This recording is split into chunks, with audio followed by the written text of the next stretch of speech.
kecil yang mau beli sama di sini. Oh gitu.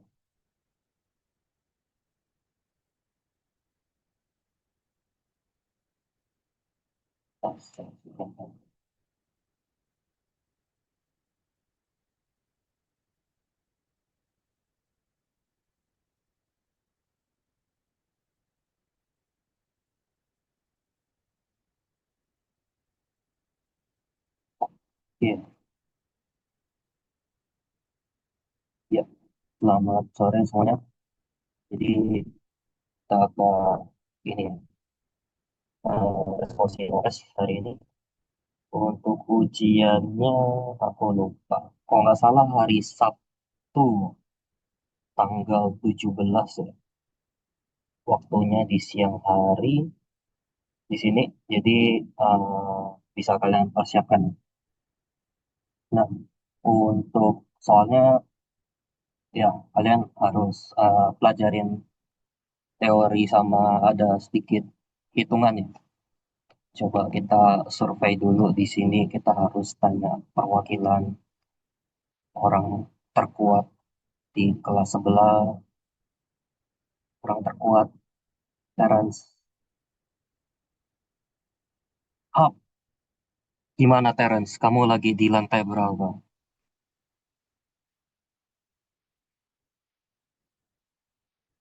Alah, oke, tidak ada jawaban. Ya, begitu. Kita lanjut.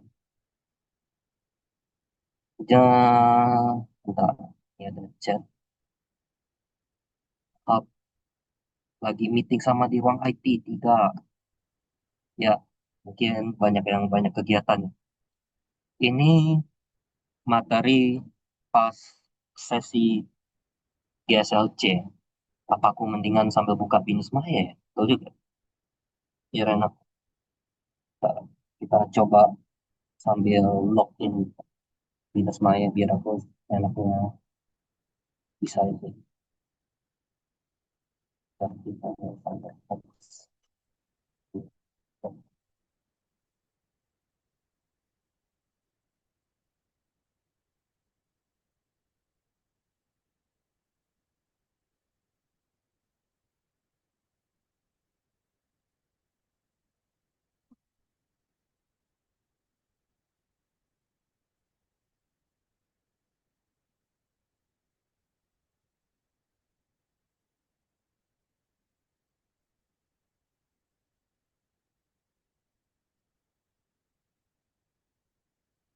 Oh, lanjut, lanjut.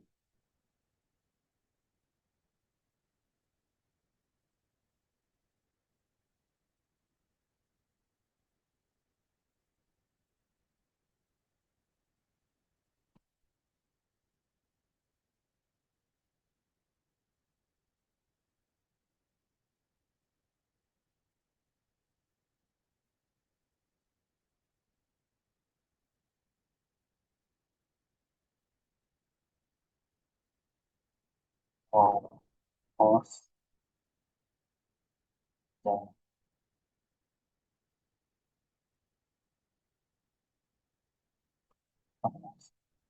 ya, ini ada terjadi pertama di sesi ke-8.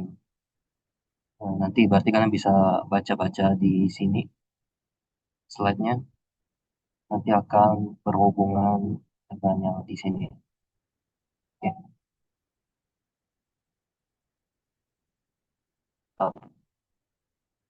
mungkin ini cuma ini ya, nanti ditanyakan ada jenis-jenis penyimpanan file, ada apa aja. Kan kita tahu ya, namanya juga mata kuliah OS. Kadang kan, kalau ini mungkin contoh nyatanya tuh kayak kita taruh di folder deh. Folder kan ada yang kita bisa modified by abjad, date, atau apa, atau eh, ini file-file tuh yang berdasarkan tanggal masuk. Jadi aku nggak urutkan secara ini, nama juga file. Jadi ini dokumen lama ada di bawah. Semakin banyak kerjaanku, maka kerjaan yang baru tuh biasa di atas, kerjaan lama biasa di bawah kayak gitu. Nah, ini ya, jadi bentuk file organisasi yang paling sederhana di mana data disimpan apa adanya sesuai urutan kedatangan tanpa diurutkan. Nah, di sini mungkin yang kalian harus tahu dia uh, ngurutinnya gimana, karakteristiknya gimana, sebenarnya sama aja sih. Berarti kalian bisa lebih tahu karakteristiknya kayak penyimpanannya sederhana di sini. Dia tidak mendukung random access di sini karena kita tahu dia benar literally random. Di sini siapa yang masuk duluan dia yang paling bawah gitu. Tidak cocok untuk aplikasi interaktif, biasanya hanya untuk sementara sebelum data diproses lebih lanjut kayak gini. Oke. Oh, oke, biasanya dipakai buat apa? Tentunya karena eh, khususnya yang di cloud, kita udah belajar bareng penggunaan Prometheus Grafana, berarti kita udah mempraktekkan langsung ya di log system file di sini.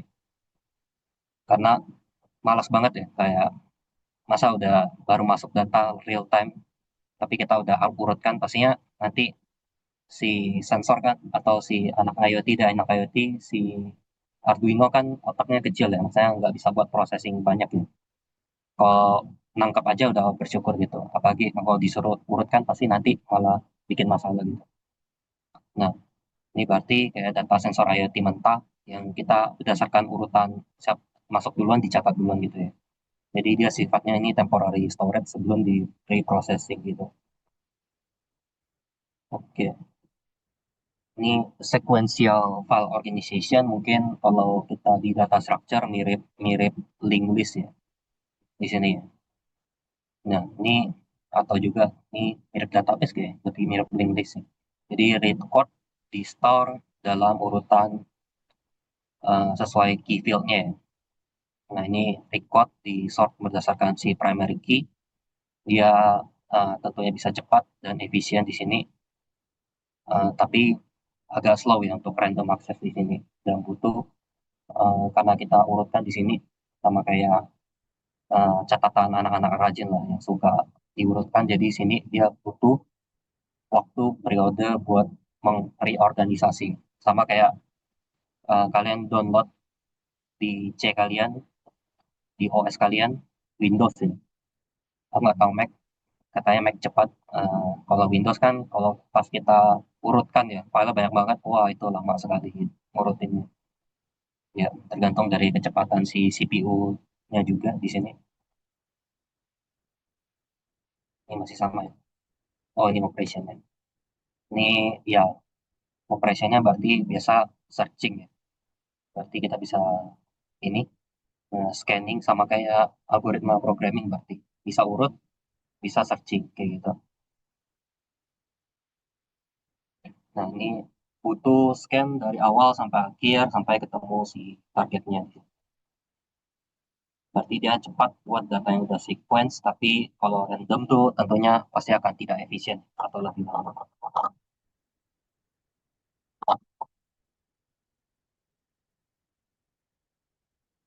Kayak tentu saja aman nanti slide-nya mungkin kita akan share ke si ketua ketua via chat atau via WA ya, nanti kita ngomong. Operation ada insert juga di sini berarti udah mirip link list banget ya. New record in sequential order placing in correct order. Ya, ini berarti kan kayak ini ada new record nanti dia bakal diurutkan ya. Ini sama kayak ADA juga kita udah belajar. Mungkin karena OS ditaruh di akhir tuh mungkin karena kita harus paham konsep-konsep dasar di algoritma, data structure, dan ADA ya sebelum masuk ke istilah-istilah. Ya berarti ya gantung seberapa jauhnya berarti kan kompleksitinya ya ONG gitu.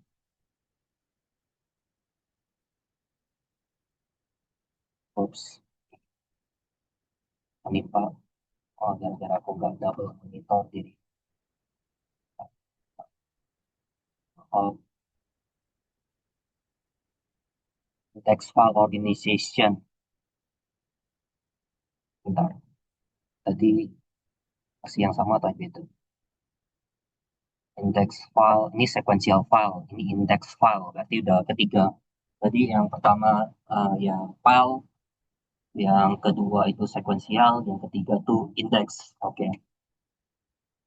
Nah, kali ini gambarku hilang deh. Kok nggak ada gambar? Nah, yang penting kita tahu ini ya. Berisi pasangan key dan pointer di sini. Jadi ID mana ke address mana. Nah, di sini juga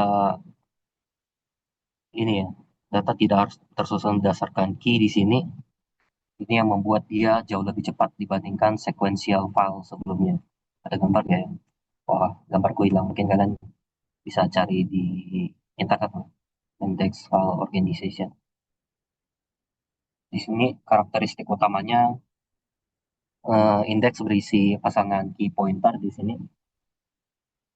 Berarti sebelumnya tuh kan dia mainannya key ya, tanpa pointer. Sekarang key pointer. Oke, jadi kalau ini langsung memang dengan sininya mungkin di bawahnya ada address. Jadi daripada ke ininya dia lebih detail dihubungkan dengan address yang di sini. Jadi bedanya itu index file organization untuk menemukan lokasi data tanpa harus membaca file keseluruhan dari awal. Oh, oke, oke.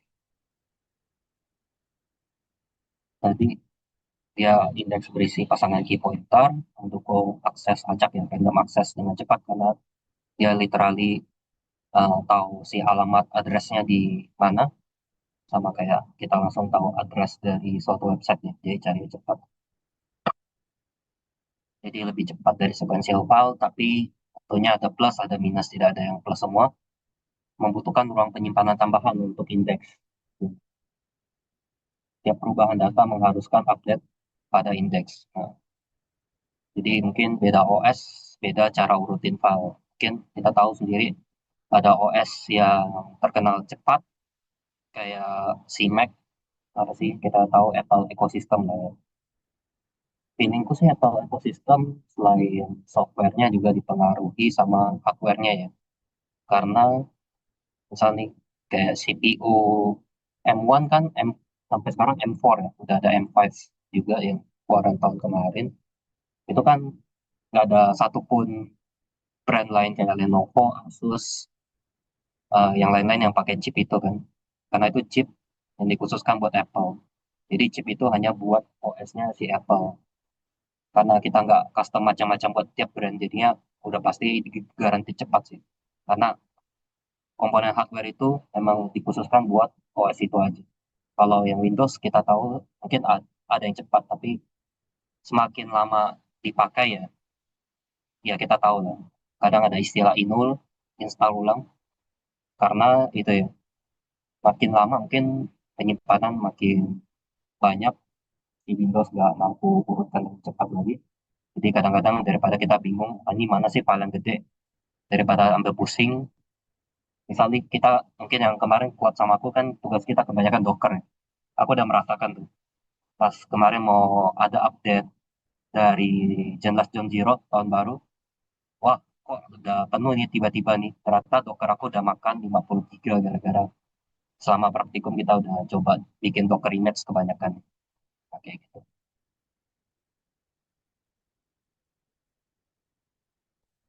Oke, jadi tadi masih ini berarti kan kelebihannya lebih cepat, tapi ada overhead storage di sini karena dia harus menyimpan satu row lagi atau satu kolom lagi tentang si addressnya itu. Oke, oh ya ini berarti bentuknya kayak gini. Oh ya kan? Nah, tadi kan cuma ID sama nama. Kali ini tambah address, otomatis size-nya makin gede, tapi nyarinya makin cepat gitu.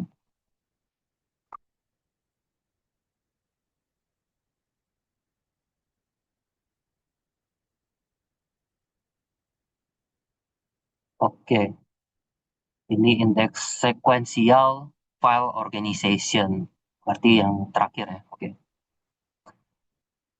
Yang kelima, ini indeks sequential file organization adalah metode pengorganisasian file yang menggabungkan kelebihan sekuensial dan indeks.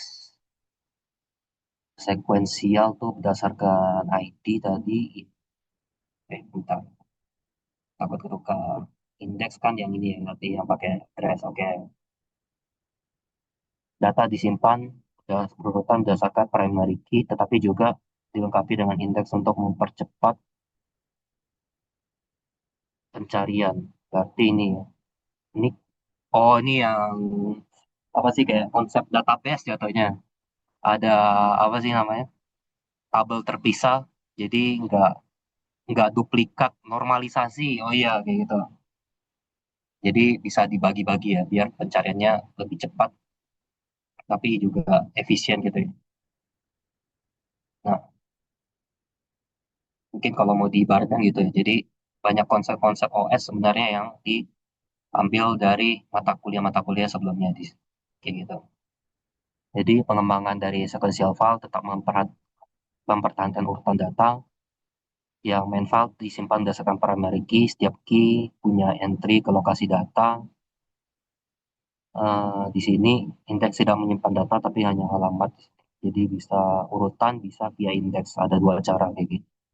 Oke, jadi mempercepat carian jangan cocok untuk yang sifatnya banyak rate kayak gitu. Nah, cuman biasanya lebih kompleks ya. Project reorganization juga dan kurang fleksibel mau data sering berubah. Gitu.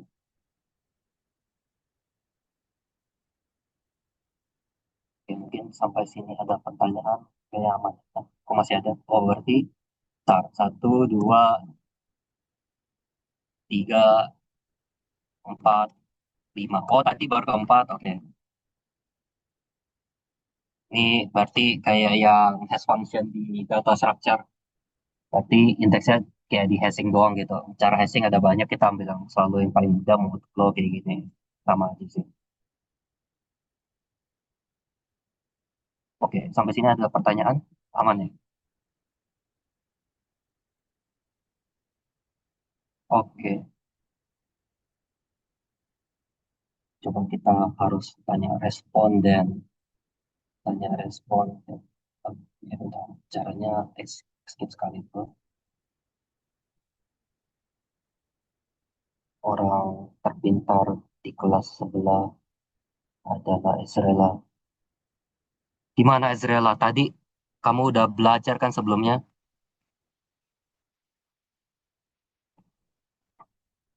Iya Pak, sudah. Pak Haris sudah jelaskan di kelas. Iya, begitulah Pak. Mantap sekali. Oke, kita lanjut.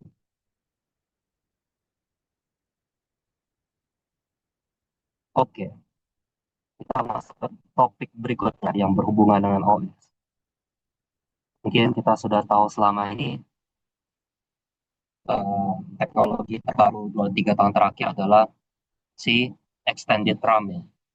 Di sini ya, berhubungan dengan hardware dan OS, khususnya di Android di sini. Jadi kasusnya kan kita tahu RAM makin mahal. Enggak sih, ini sebelum terjadinya RAM mahal. Intinya RAM tuh terbatas ya. Jadi di sini pasti kalau aplikasi kita makannya banyak, akan ada kondisi di mana dia akan mengambil secondary memory atau si misalnya OS2C ya. Ini berarti maka secondary memory si SSD kita atau si kalau HP itu internal storage ya. Mungkin kita bakal lihat konsep ini sih.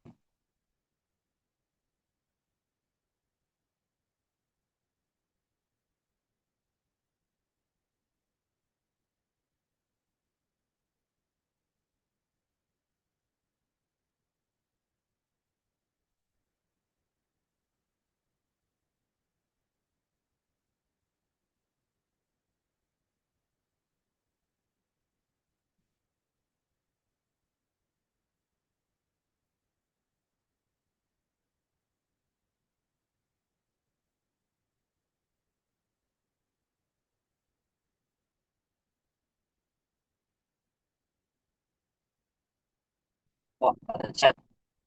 Mau Pak, bukan. Ini yang frequent. Suara video nggak ada. Apa? eh Same as system. Tak ulangi. Kalau suaranya ada. bentar. Tapi kita masuk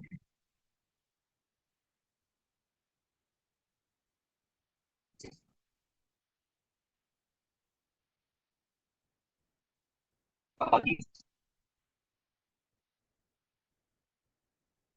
share. Oke, sekarang pasti bisa. Teman-teman, saat ini hampir semua smartphone Gimana? Android ya Kayaknya nggak ditanamkan bisa. fitur extended RAM. Namanya bisa beda-beda ya tiap brand. Di Samsung ada RAM Plus, di Oppo RAM Expansion ya, dan Udah, oke. di Xiaomi ada memory extension. Tapi pada intinya teknologinya sama, mengalokasikan sebagian space internal storage sebagai virtual RAM. Nah, apa itu extended RAM? Sebenarnya ini bukan konsep yang benar-benar baru, teman-teman. Buat pengguna desktop misalnya, di Linux mungkin udah familiar ya sama swap space, sedangkan di Windows ada virtual memory. Di Android sendiri juga udah lama ada swap space ini sebenarnya.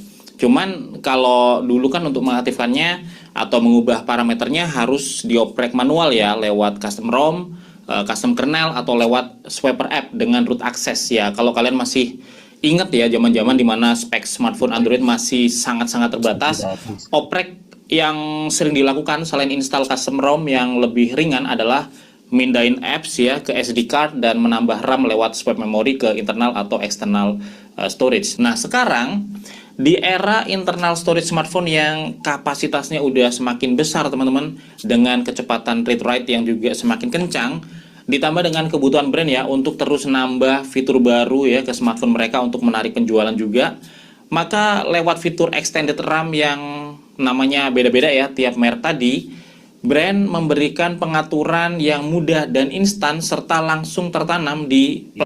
Jadi mungkin sekedar pengantar, mungkin ini ada di, kita coba ke LMS. Berarti ini kan habis file management, kita belajar di scheduling ini pengaturan di memori. Harusnya lebih ke memory management di sini sih. Sama ini juga ya, virtual memory management. Jadi kan yang kita tahu kan, kayak kita tahu lah, karena eh, game itu membutuhkan size yang gede. Contohnya Zenless Zone Zero, dia fisikanya banyak banget, gerakannya sangat realistis, ya elastis banget. Jadinya dia memiliki size yang gede, kayak 100 giga gitu buat gamenya. Kita tahu sendiri, misalnya laptopku pakai RAM 32 giga. Apakah cukup buat game yang tadi 100 giga masuk semua? Tentu saja enggak ya. Oleh karena itu, biasanya ketika suatu game dimuat ke dalam OS atau komputer kita mainin, dia tuh hanya mengambil beberapa patch doang, atau kita bisa sebut potongan kode di sini. Nah, potongan kodenya itu eh, nanti akan berganti-ganti tergantung kita explore map mana. Oleh karena itu yang menyebabkan, misalkan di Zenless Zone Zero, misalnya eh, dialog aku punya karakter diarahkan sama si proxy buat pindah ke lokasi baru. Itu kan ada loading screen yang hitam-hitam ya, yang ada bambu di jalan, bambu kecil jalan itu animasinya. Itu kadang ada yang loadingnya cepat, loadingnya lama. Itu sebenarnya ada proses pergantian file codingan atau file yang diproses di RAM dengan di secondary storage gitu. Jadi ada yang bertukar sini. Nah, itu kan tadi RAM-ku gede ya, 32 ya. Kalau RAM-nya pas-pasan gimana? Oh, pasti sudah sangat menderita, nge-lag sekali. Oleh karena itu, OS sekarang udah agak-agak pintar biar setidaknya tidak menderita sekali RAM-nya, maka biasa ada extended RAM ya di sini. Nah, yang aku mau tekankan di sini nanti lebih ke ini fitur atau gimmick tuh, berarti ada task yang sebenarnya bisa jadi fitur, ada task yang cuman gimmick doang. Nah, mungkin kita sambil lihat di sini. Platform bawaan smartphone. Jadi semua pengguna bisa mengaktifkannya, terus kemudian mematikannya atau mengubah besarnya kapasitas extended RAM ini langsung dari dalam settingsnya dengan sangat mudah, teman-teman. Tapi bagaimana cara kerja extended RAM ini sebenarnya? Dan apakah ini fitur yang benar-benar works ya, atau sekedar gimmick semata. Nah, untuk memahaminya kita harus tahu dulu gimana manajemen RAM di smartphone Android. Jadi simpelnya teman-teman, di Android konsep manajemen memorinya itu pakai premis free memory is a wasted memory. Jadi artinya memori yang nggak kepake itu adalah memori yang mubazir teman-teman. Jadi Sebagai user Android yang tidak nyaman pakai iPhone dari aku, ya ini benar. Coba kalau kalian sempat iseng-iseng cek ini penggunaan memori, kenapa selalu penuh? Padahal cuman buka dikit karena dia menerapkan prinsip ini. Jadi ya bagi yang pengguna HP Android mungkin sudah merasakan fenomena ini. Android akan mencoba ya untuk memaksimalkan semua memori yang tersedia dan memanfaatkannya supaya experience kita tuh di smartphone Android bisa lebih maksimal dan terasa responsif. Nah, ada 3 tipe memori di smartphone Android ya. Yang pertama ada RAM, kemudian ZRAM, dan storage. RAM ini adalah memori yang paling cepat teman-teman kecepatannya ya, bahkan storage terbaru seperti UFS 4 pun nggak ada apa-apanya kalau dibandingin dengan kecepatan RAM ini. Tapi meskipun dia yang paling cepat, kapasitas RAM ini cukup terbatas. Dan yang kedua ada ZRAM. Ini adalah partisi di dalam RAM yang digunakan untuk swap space. Jadi sebenarnya ini juga virtual RAM, tapi yang diletakkan di dalam physical RAM teman-teman. Dan apapun yang disimpan di ZRAM ini akan dikompresi biar ukurannya lebih kecil dan akan didekompresi lagi ya, begitu datanya dikembalikan ke RAM. Nah, ZRAM ini kapasitasnya dinamis, menyesuaikan kebutuhan dengan kapasitas maksimal yang biasanya udah ditentukan ya oleh manufaktur. Dan ketiga, ada Universal Flash Storage ya, atau UFS, atau yang kalau di pasaran ya kita biasa kenal sebagai internal storage. Nah, ini adalah tempat untuk menyimpan data yang meskipun nggak lebih cepat dari RAM ataupun ZRAM, tapi storage ini punya kapasitas yang jauh lebih besar. Nah, ketika kita membuka aplikasi, maka cache aplikasi tersebut akan disimpan di RAM dulu teman-teman. Karena RAM ini cepat, maka ditaruh di RAM bikin kita bisa akses dengan sangat cepat dan responsif. Begitu kita buka aplikasi lagi, maka akan di-cache lagi ya di RAM, begitu terus sampai RAM udah mulai masuk ke batas penuh.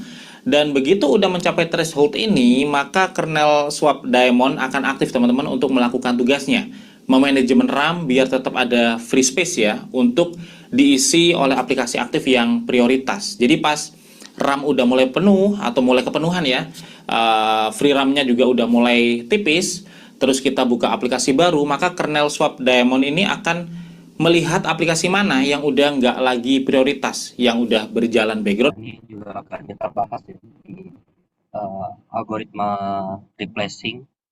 Di sini mungkin kalian udah dibahas di kelas juga. Jadi ketika RAM penuh, mana sih yang akan jadi prioritas? Yang kita tahu kan ada list LRU ya, yang paling terakhir, ada yang Vivo, ada yang optimal ya. Tapi yang optimal kan tidak realistis ya, karena dia bisa melihat masa depan. Jadi itu cuma buat pembanding biasanya.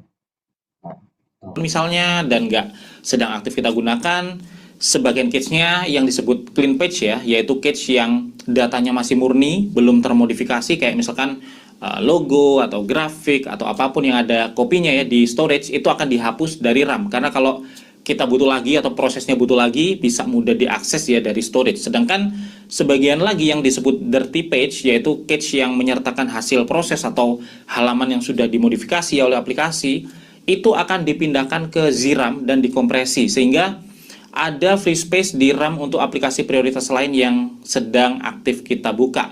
Dan kalau dibutuhkan lagi, maka akan didekompresi lagi ya dari ZRAM untuk dipindah ke RAM. Dan itu akan berlangsung sepanjang kita pakai smartphone Android teman-teman.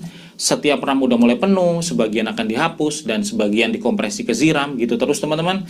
Dan sepanjang cache ini masih ada di RAM atau di ZRAM, aksesnya bakal sangat cepat. Kita buka aplikasi, pindah antar aplikasi, akan langsung ditampilkan ya secara nyaris instan dari cache yang tersimpan di memori ini.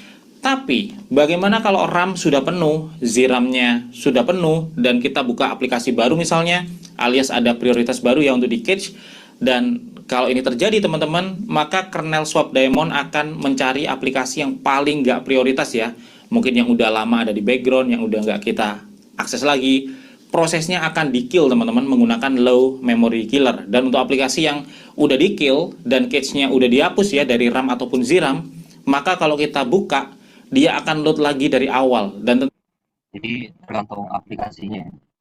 Misalnya kebanyakan sih game sih. Pernah gak sih kayak kalian lagi nge-game, dapat telepon, kalian angkat teleponnya, tutup, balik lagi tahu-tahu restart dari awal. Itu gejala-gejala dari si HP kalian yang punya RAM kecil ya, atau aplikasinya terlalu berat, jadi dia harus mulai loading screen dari awal gitu. itu prosesnya akan terasa lebih lama ya daripada aplikasi yang cache-nya udah tersimpan di RAM atau ZRAM. Inilah yang membuat smartphone dengan kapasitas RAM besar itu kesannya lebih responsif ya saat membuka banyak aplikasi atau pindah-pindah antar aplikasi karena memorinya muat ya untuk menyimpan cache aplikasi lebih banyak. Sebaliknya, semakin kecil kapasitas RAM smartphone, maka ada kesan smartphone jadi lambat karena kita jadi sering load aplikasi dari awal ya saat pindah-pindah atau membuka aplikasi karena cache-nya juga terpaksa harus sering dihapus teman-teman akibat terbatasnya kapasitas RAM ini. Dan inilah yang coba diatasi oleh extended RAM. Jadi extended RAM itu akan mengambil sebagian atau sekian porsi lah ya dari kapasitas internal storage untuk menjadi virtual RAM supaya begitu RAM-nya udah penuh, ZRAM-nya udah penuh, alih-alih dihapus cache-nya ya dan di-kill prosesnya, maka cache tersebut akan di-swap atau dialihkan ke storage internal. Jadi begitu aplikasi yang sudah tidak prioritas tersebut kita buka lagi, kita nggak perlu load lagi dari awal, sistem akan otomatis mengambil cache yang tersimpan di storage. Jadi kita akan pakai sistem di memori kalau sila OS di internal storage ini buat nyimpan program-program yang RAM-nya sebenarnya udah nggak mampu lagi. Nah ini sebenarnya nggak selalu jadi solusi mentah-mentah, cuma buat yang apa ya bilangnya, aplikasi-aplikasi ringan. Misalnya aku tetap maksa ini, aku pakai Samsung S2 3 Plus kan RAM 8 GB. Itu genless zone tuh cuman misal dari game aku buka email, balik lagi tuh literally load dari awal. Emang nggak cocok buat smartphone itu. Eh, jadi meskipun ya itu virtual memory kayak extended RAM ini udah aku terapkan juga, tapi ya sia-sia gitu karena memang ini kita tahu ini kan size gede tapi ini size kecil, ini cepat ini lambat. Tentunya karena ini buat yang lambat, tentunya nggak bisa buat yang aplikasi-aplikasi berat gitu. Dan akan dipindahkan ke RAM sehingga ya bisa lebih responsif lah ya dibandingkan load dari awal lagi. Artinya dengan adanya extended RAM akan ada lebih banyak cache aplikasi dan juga proses yang bisa tersimpan. Jadi aplikasi atau cache ini hidupnya bisa lebih lama teman-teman ya dan nggak buru-buru di-kill karena RAM yang kepenuhan. Jadi kalau ditanya ini fitur yang benar-benar works atau cuman gimmick semata, ya sebenarnya dia memang fitur yang works teman-teman, tapi tentu dengan batasan-batasan dan catatan yang ada. Pertama, secepat apapun UFS ya atau storage saat ini jelas masih kalah dibandingkan dengan kecepatan physical RAM. Jadi ya smartphone dengan 2 GB RAM plus 6 GB extended RAM misalnya itu nggak akan bisa seresponsif smartphone yang punya real 8 GB RAM ya. Tetapi tentu smartphone 2 GB RAM plus 6 GB extended RAM itu akan terasa lebih responsif saat dipakai buat buka atau pindah-pindah antar aplikasi daripada smartphone yang murni cuman pakai 2 GB RAM aja. Kedua, manfaat extended RAM ini juga akan lebih terasa di smartphone yang punya physical RAM kecil. Jadi untuk smartphone yang punya mungkin 1 GB RAM atau 2 GB RAM, extended RAM bisa lebih. Udah lama terakhir aku punya smartphone pertama tuh Samsung Galaxy S1,5 ya, dulu tuh namanya S Advance, peralihan S1 dengan S2 itu 2012 atau 2011, itu 768 MB nggak salah, nggak sampai 1 GB. Punya impact dibandingkan smartphone yang RAM fisiknya aja udah besar teman-teman. Untuk smartphone yang udah punya 6 GB RAM misalnya atau bahkan lebih ya, fitur extended RAM ini sebenarnya udah nggak terlalu dibutuhkan karena RAM fisiknya aja udah sangat besar sebenarnya untuk menampung banyak cache aplikasi dan proses. Bahkan yang unik teman-teman, dari beberapa tes benchmark yang gue lakukan, penggunaan extended RAM malah menurunkan skor benchmarknya. Misalnya di Realme GT2 Pro dengan 12 GB RAM. Betul lah ya. Kita tahu kan itu kan biasa buat tas-tas apa sih? Tas yang reviewer HP itu yang tas-tas berat lah, editing, game, apalah. Apa ya, pokoknya digencor-gencor lah. Tentunya ya beberapa tas pasti nurun lah karena kita tahu kan internal storage kan ya literally lambat gitu. Tanpa RAM expansion, itu bisa dapat skor Antutu 834.142. Sedangkan setelah ditambah 12 GB RAM expansion yang artinya jadi 24 GB RAM, skor benchmarknya malah turun jadi 787.034. Untuk di Galaxy S23 Plus dengan 8 GB RAM sedikit berbeda ya case-nya, karena di sini penambahan RAM Plus nggak ada pengaruhnya ke hasil skor Antutu ya, baik sebelum ditambah RAM Plus atau sesudah ditambah RAM Plus, skor benchmark Antutunya masih persis sama di 1.078.278. Sedangkan di Realme 10 Pro 5G dengan 8 GB RAM tanpa RAM expansion dapat skor benchmark 413.844. Sedangkan setelah ditambahkan RAM expansion 8 GB atau jadi 16 GB RAM, skor benchmarknya sedikit turun ke 411.455. Begitu juga di Samsung Galaxy A14 5G ya dengan 6 GB RAM. Tanpa RAM Plus bisa dapat skor 341.836 dan setelah ditambah RAM Plus 6 GB ya, jadi totalnya 12 GB. Ini malah turun sedikit ke 341.119.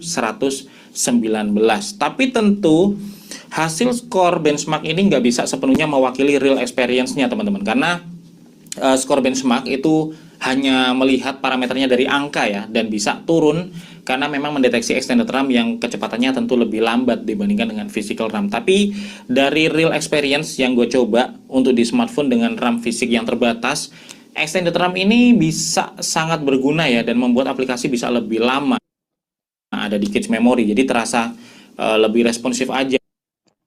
Jadi berarti aku jelasin konteksnya apakah dia gimmick atau enggak. Menurut aku ya, karena tadi aku bukannya Genless John Zero, berat. Dikasih ke internal storage, tentunya kelabakan HP. Bagi Antutu cuma 1 juta tadi. Berarti extended RAM itu gimmick buat tadi main game berat. Antutu, itu kan tasnya berat ya. Tentunya akan jadi gimmick karena literally itu kecepatannya beda gitu. Ini kan internal storage, satunya RAM. Tentunya RAM akan jauh lebih perform. Nah, tentunya itu akan jadi gimmick. Apakah gimmick full? Enggak ya. Tadi balik lagi dia buka, kok kalian lihat ya, tadi HP-nya tuh buka aplikasi-aplikasi ringan. Browser, Instagram, email. Dan tadi kan nggak ada game ya. Itu tentunya nggak jadi gimmick lagi karena aplikasi-aplikasi yang sifatnya ringan, kalau meskipun kita taruh di internal storage, itu tetap berguna gitu. Jadi dia tetap ingat terakhir kita browser buka apa, IG scroll kemana.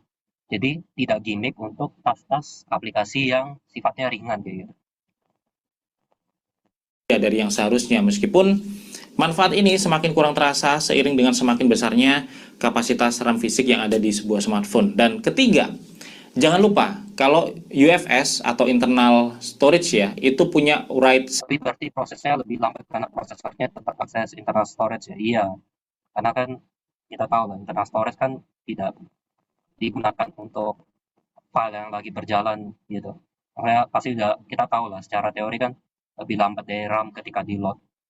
Ya, bisa mempertahankan aplikasi-aplikasi kecil lebih banyak lebih lama, tapi yang berat udah pasti nggak guna gitu. Iya.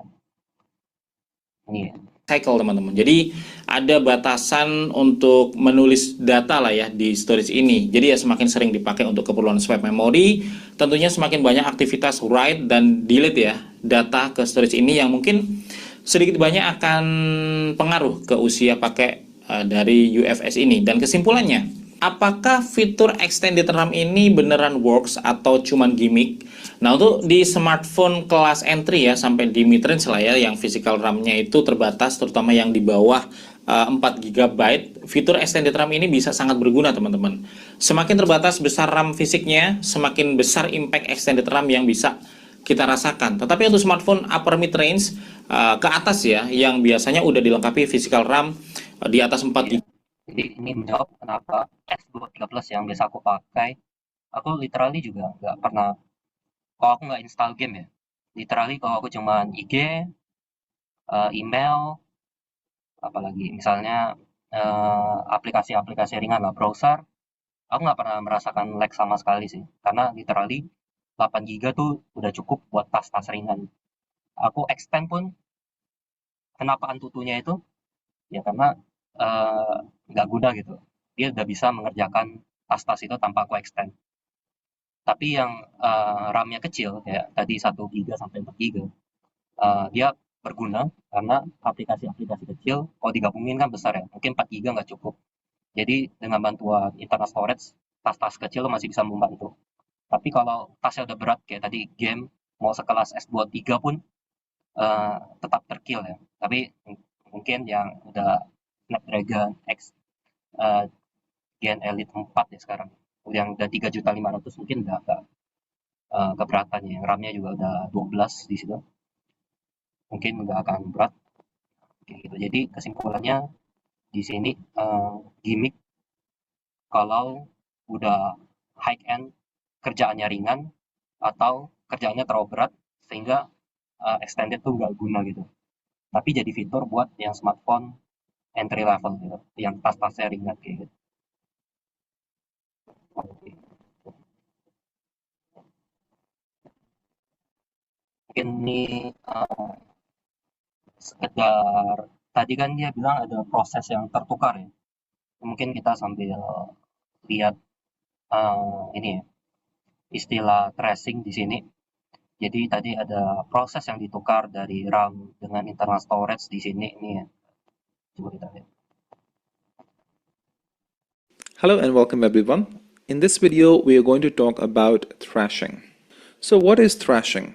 Well, thrashing is a situation when system is spending most of the time in servicing the page faults rather than executing the actual process. So we have learned in the previous videos that when we have main memory Memori kurang, ingat secondary itu tadi internal storage. and secondary memory, and there's a process that is requesting a page that does not exist in the main memory, then page fault occurs, right? And then because it needs that page doesn't exist in the main memory, there's a swap in, swap out and swap in happens. For instance, if it requires page Dengan dibuka.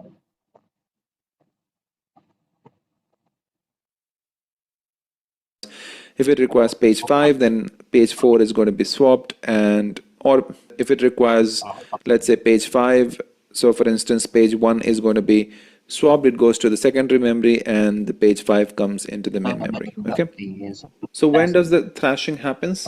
So if a process is allocated too few frames, then there will be too frequent page faults, and as a result no useful work will be done by the CPU and CPU utilization will fall drastically, and this drastic fall of the CPU utilization is called thrashing. So let me show you. So let's say in this diagram we have the CPU utilization which goes up in this direction, and then we have a degree of programming. So degree of programming means the number of processes at a particular time. So if we are saying increase the degree of programming means increase the number of processes. Just a concept, okay? So the CPU should have as many processes as possible so that the degree of programming is high and our CPU is utilized fully and it's not sitting idle, right? So that is why from here, if you look at the graph, this is a utilization, this is the degree of programming, which means when the degree of programming, rather than scheduler would try to load, those pages are not available, those pages from the secondary memory into the main.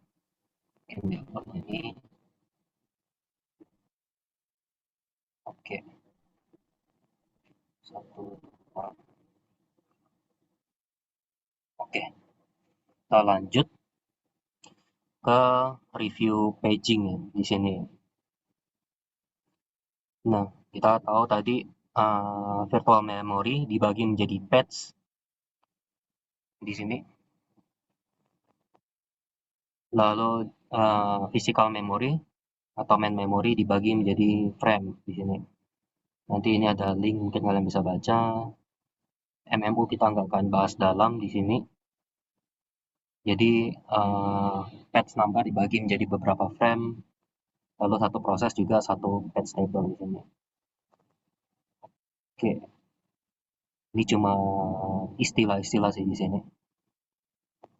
Oke, jadi ada patch, bagiannya frame nanti bisa buat read atau write tergantung ininya. Nah, ini kita langsung ke contoh kasusnya aja. Ini single level patch table di sini. Yang perlu kalian tahu mungkin ini ya. Oh ya, ujiannya bawa kalkulator, jangan lupa. Kalau yang tidak punya kalkulator dan tidak menganut penyuka kalkulator seperti Eben dari Semarang, berarti dia juga bisa menggunakan teknik pangkat-pangkat aja gitu. Nggak masalah, tetap benar. Oke. Jadi kita lihat konversi kilobyte ke byte dulu dalam sistem komputer. Biasanya 1 kilobyte itu 1024 byte di sini. Nah, ini kalau kalian bisa hitung nanti ini kayak gini, 2 pangkat 10 gitu. Jadi kalau misalnya 4 kilobyte di sini, maka dia kan 2 pangkat 2 ya. Kita tahu yang di matematika kan kalau pangkat ketemu pangkat kan nanti ditambahin ya. Jadi 2 pangkat 12 ini. Kalau 2 pangkat 10, kalau 4 2 pangkat 12 kayak gitu. Oke. Jadi ini udah jelas. Oops, kita hide. Oke, ukuran halaman 4 kilobyte 2 pangkat 12. Alamat virtual proses adalah 32 megabyte. Nah, nanti kalian bisa hitung lagi di sini sama kayak tadi. Itu kita misalkan langsung dapat ya, 2 pangkat 25 di sini. Nah, di sini kita akan punya dua ukuran PTE di sini. Oke. Yang satu 4 byte, yang kedua 8 byte. Nanti kita akan pilih ya di sini. Pertama-tama kita akan hitung dulu si jumlah halaman. Itu adalah alamat virtual proses di sini yang 32 MB. Itu dibagi dengan page size-nya. Berarti ini alamat virtual proses, berarti kayak ada satu lahan, ukuran halaman berarti kayak misalnya aku load Genless John Road di peta pantai gitu. Berarti kan dibagi menjadi beberapa halaman ya. Kan nggak di load semua peta kan. Ketika pindah ke lokasi lain maka akan loading screen. Maka ini akan diambil gitu. Nah, nanti dia bisa lihat dapatnya berapa ya, berapa ini jumlah halamannya dibagi oleh setiap page size-nya. Berarti 2 pangkat 25 tadi, oke, dibagi dengan 2 pangkat 12. Nah, ini ada sedikit matematika dikit, 25 kurang 12, 2 pangkat 13. Berarti jumlah halaman virtual yang terbentuk di sini ada 2 pangkat 13 halaman kayak gitu. Nah, tadi kan kita punya pembanding ya, 4 dengan 8 ya. Nah, kita akan hitung PTE tadi adalah page table entry. Nah, kalau jumlah halamannya 2 pangkat 13 dengan setiap ukuran page table-nya 4 byte, maka kita akan dapat ukuran page table di sini adalah 2 pangkat 15 ya. Sebenarnya kalau di ujian kalian sampai sini udah oke, tapi kalau mau ubah ke sini juga nggak masalah. Ini berarti 32 kilobyte di sini. Sedangkan kalau 8 byte tentunya akan menghasilkan ukuran page table yang lebih besar di sini, 64 kilobyte. Oke. Nah, kita analisis di sini tentunya 4 akan lebih baik ya. Karena memiliki table lebih kecil, ya hemat memori fisik, cukup untuk informasi, sebenarnya tergantung konteks. Kadang kan ada mungkin game-game yang membutuhkan kayak nanggung gitu, misalnya page table-nya cuma bisa menerima potongan kodenya segini doang. Berarti untuk map yang gede banget mungkin nggak bisa di load gitu. mapnya kecil, tiap mungkin mapnya kecil-kecil, jadi tiap kali pindah lokasi loading lagi. Misalnya mungkin kayak GTA mungkin orang kan tiap kali masuk gedung, pindah gedung, loading terus kan lama-lama malas juga ya gitu. Jadi nggak selalu jadi yang terbaik. Kalau mau bicara efisien mungkin ya. Nah, masalah single leveling paging di sini berarti page level harus berada di memori yang membutuhkan ruang memori besar sehingga kurang efisien untuk address page besar. Oh ya tadi ya. Setiap akses memori memerlukan akses page table, akses data. Maka di sini akan dibutuhkan multi level page table. Oke, mungkin kita akan bahas dia di dalam. Ini case kecil di hardware menyimpan instalasi di sini seperti akses page table. Kalau multi berarti dibagi menjadi beberapa level nih. Biasanya digunakan pada arsitektur sistem operasi modern ya di sini. Kita udah mayoritas di 64 bit di sini. Oke. Ini cuma istilah segmentation dan protect, berarti setiap page pasti memiliki read, write, sama execute ya. Kalau melanggar terjadi namanya segmentation fault gitu. Ini cuma tahu mungkin proses tidak keluar ya. Oke, yang ringkasannya berarti yang ini ya, jumlah halaman, virtual address dibagi page size, ukuran page table, jumlah halaman kali ukuran entry, single level sederhana tapi boros memori karena tadi baginya banyak banget. Multi level lebih efisien dan TLB meningkatkan si performa sistem. Tapi kita nggak akan tahu si TLB ini. Nanti ada link video mungkin kalau mau terus sendiri nggak salah. Oh, oke. Kita masuk ke materi terakhir, page replacement. Nah ini sama kayak yang di video tadi. Kenapa harus di memori? Karena CPU, oh ini yang ini sih. Yang kita udah pelajari sebelum tes juga. CPU kan tidak bisa mengeksekusi proses langsung dari hard disk ya. Agar bisa kita harus berada di RAM gitu atau main memory, physical memory. Masalahnya kan kita tahu ukurannya terbatas ya. Ada yang 4 GB, 8 GB, 16, 32, paling gede setahu pun 64. Kalau PC super nggak tahu ya bisa yang kasih RAM berapa slot itu. Nah, masalahnya ukuran memori terbatas biar ukuran proses bisa lebih besar dari main memory. Misalnya tadi Zenless 100 GB, RAM-ku cuma 32. Jadi kita jangan load seluruh proses, kita bagi menjadi beberapa batch gitu.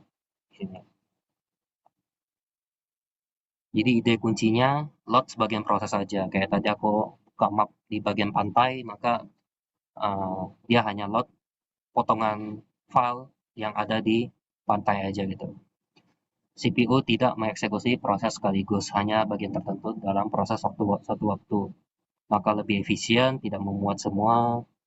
Keuntungannya banyak proses bisa berada di main memory bersamaan, pemanfaatan memori jauh lebih efisien. Nah, paging bisa mewujudkan cara ini, proses dibagi menjadi bagian-bagian yang berukuran sama disebut page ya. Main memory dibagi menjadi frame di sini. Nanti ada mungkin page 0, 1, 2, 3, 4 ya gitu ya. Nah, ini ada istilah demand paging. Jadi saat CPU butuh patch tertentu, hanya patch itu yang dimuat. Misalnya peta ini yang dimuat. Patch lain tetap di hard disk atau SSD. Disebut demand paging. Sehingga seolah-olah kita main memorinya tuh gede. Kita bisa main game yang 100 GB meskipun RAM kita kecil. Enggak ya, sebenarnya dia hanya melot bagian-bagiannya gitu. Jadi nggak semuanya sekaligus. Nah, ini patch fault. Jika CPU meminta suatu patch, tapi patch itu tidak ada di main memory, maka terjadi fault. Nah, aku nggak tahu ya, semenjak aku, bahkan RAM aku 32, di beberapa case, di Zenless Zone tuh, misalnya aku restart, itu ya, CU Defense ya, itu udah mulai terasa tuh loading, sampai bilang, apakah Anda ingin force close? Nah, itu berarti dia sedang meminta tapi butuh waktu. Kan tiap OS kan punya algoritma sendiri. Aku akan meminta user force close tuh tiap kalau loadingnya melebihi berapa detik sih, kayak gitu. Nah, kayak gitu. Langkah OS patch fault dari sini mengecek patch table. Kalau ada di hard disk maka dia akan swipe in, kayak gitu ya. Masalahnya kalau udah penuh gimana? Sama berarti kayak ini swipe in swipe out di sini. Berarti OS akan mengeluarkan patch yang lama di sini. Atau kalian buka HP deh, banyak aplikasi. Kalau kalian mungkin kalau Android kan Android Samsung kan naikin ke atas ya. Kalau kalian geser-geser aplikasi ke aplikasi yang lama tuh, kadang ada yang masih ingat catch-nya, kadang ada yang udah lupa juga. Nah, tadi si video yang bahas Android juga dia bilang tuh yang paling tidak prioritas. Tapi dia nggak bilang prioritasnya tuh gimana. Nah, itu baru kita pelajari di sini. Nah, dengan algoritma Vivo LRU yang optimal tuh ya nggak real. Jadi first in first out ini yang paling gampang ya. Berarti kayak aplikasi yang aku masuk duluan keluar duluan. Berarti aku buka IG, buka email, buka browser, buka editing video. OS akan menentukan, oh editing di video berat nih. Si user buka apa yang pertama? IG, berarti IG akan di close kayak gitu. Biar RAM kita muat. Jadi OS menggunakan QE masuk dari paling belakang, first in first out. Iya, masuk paling belakang kan tadi si IG, keluar paling depan. Berarti karena dia udah lama aku nggak pakai, dia akan keluar. Oke.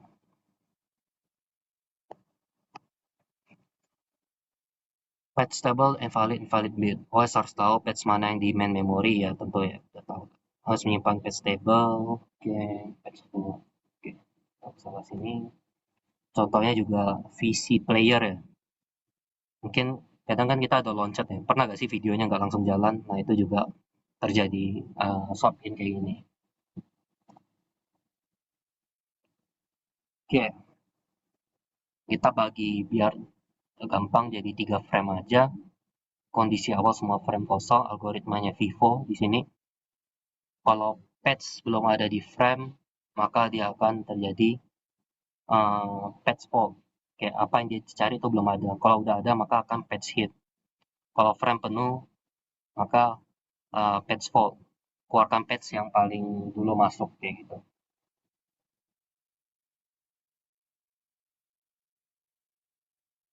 Oke, kita jadi bagi 3 frame, aksesnya dari atas ke bawah. Kita lihat yang pertama adalah 3. Di sini kita masukin dulu. Nah, ini kita masih X ya, karena kita belum terjadi sini. Lalu kita masukin 2, kita masukin ke frame 2. 1, kita masukin ke frame 1. Nah, kita sekarang mau cari 3 nih. Kalau aku ambil istilah dari domain aku yang aku pelajarin tuh, anggaplah ini kayak sistem rekomendasi lah.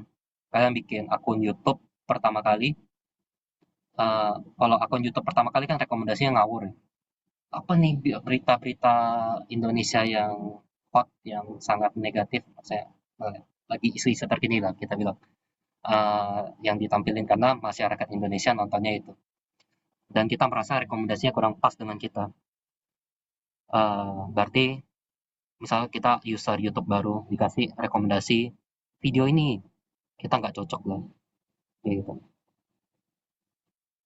Oke, balik ke sini, berarti kita kayak tampung dulu aspirasi, usernya pernah nonton video 3, 2, 1, ini kalau kita rekomendasikan ini 3, 2, 1, si ini user nonton ini lagi, berarti dia tuh hit berarti. Nah, mungkin istilahnya gitu deh. Kalau ini OS tuh frame-nya dulu kosong, jadi kalau misalnya si frame itu ngecari filenya ketemu ada yang udah ditampung, maka dia hit berarti ketemu. Oke. Di sini berarti 3 udah keluar, akan menggantikan si, maka 4 akan masuk ke sini. Oke.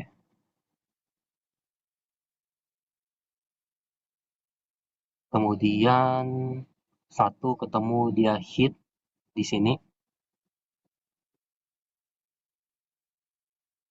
Oh, bentar, tadi balik lagi ke sini. 3 kan keluar disebabkan karena first in first out. First in first out kan proses paling pertama masuk kan 3. Maka 4 tuh akan menggantikan 3. Hit mah hit aja gitu, tapi nggak diapa-apain. Nah, kayak gitu. Jadi kalau dia ada proses baru, berarti anggaplah 3 nih tadi apa ya, IG, browser, email, aku buka editing video. Kalau editing videonya berat, maka aku akan keluarkan IG dulu. Oke. Tapi kalau misalnya aku buka browser email, tadi apa? IG browser email, maka kalau aku buka IG lagi, RAM-nya masih muat, maka IG-nya tuh nggak loading dari awal gitu. IG-nya masih ingat, oh terakhir si user mau nge-post ini, tapi tadi dia pindah halaman, pindah ke aplikasi lain. Dia masih ingat, ini loh, kamu mau posting ini kan tadi kan nge-post loh. Nah, berarti dia hit ini. Oke, kalau misalnya ada aplikasi edit video, dia keluar. Kayak gitu. Balik lagi ke sini. Misalkan dia mau buka email. Oh, tenang bro, aku masih simpan karena RAM-nya masih muat. Maka ini juga hit. Kayak gitu. Nah, ini misalnya buat ini berarti aplikasi lain lagi. Karena tadi kan 1, 2, 3, 4 ya. Ini aplikasi ke-6. Misalnya aplikasi apa ya? Mobile Legend. Mobile Legend masuk. Tadi kan 3 udah keluar. Berarti aplikasi yang terakhir tuh bukan 3 lagi atau bukan 4 lagi. Tapi yang terakhir tuh kan jadinya 2 ya. Karena dia kan urutannya ke sini ya. Maka yang ini yang akan jadi ditumbalkan gitu oleh RAM. Karena dia pikirnya, oh aplikasi yang terlama udah nggak 3 lagi nih tapi 2. Maka 2 ini yang akan keluar digantikan oleh 6 si Mobile Legend ini. Dan seterusnya gitu. Oke. Pasti bisa, pasti bisa. Kita harus tanya perwakilan orang terpintar di sini. Terence, masih rapat? Tentunya kita harus tanya perwakilan terpintar Ezrela. Gimana Ezrela? Pastinya kamu sudah belajar ini dengan Pak Haris dan kamu sudah memahaminya kan? Atau pacarnya?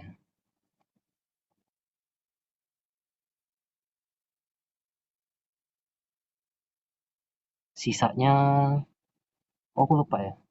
Selo OP, kalau nggak salah Kenji OP. Gimana bro? Apakah cukup jelas?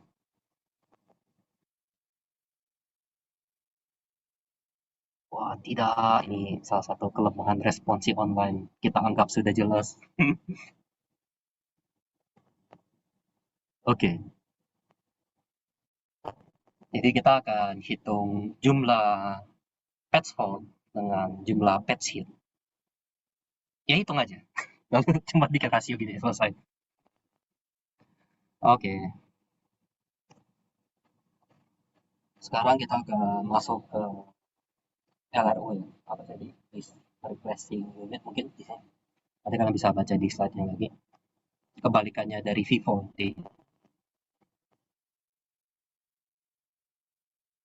Nah, dengan kasus yang sama, mari kita lihat. Oke, buka browser, buka IG, buka browser, buka email. Aku buka IG lagi, maka dia akan hit dan tidak terjadi apa-apa. Lalu aku buka proses 4 kan nggak ada di sini ya, berarti kita bilang proses 4 edit video. Proses edit video, oh RAM sudah penuh, maka akan ada sesuatu yang harus diganti di sini. Bentar. 2 keluar. Bukannya 1 keluar ya? Bentar. Aku cek dulu, harusnya 1 deh.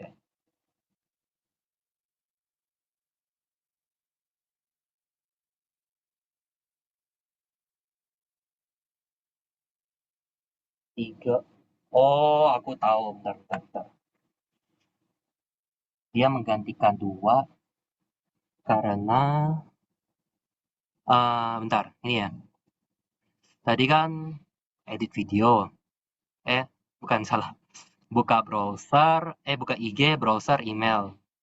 Aku mungkin pakai pen tablet.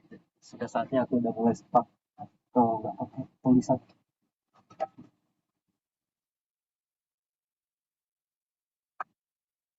Dia tuh karena si tiganya tuh udah dibuka sekali, jadinya tuh listnya bukan dia lagi.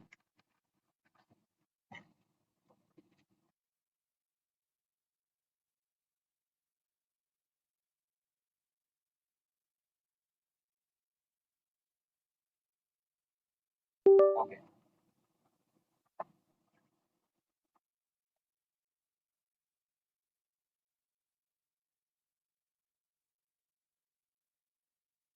apakah aku bisa coret-coret ini?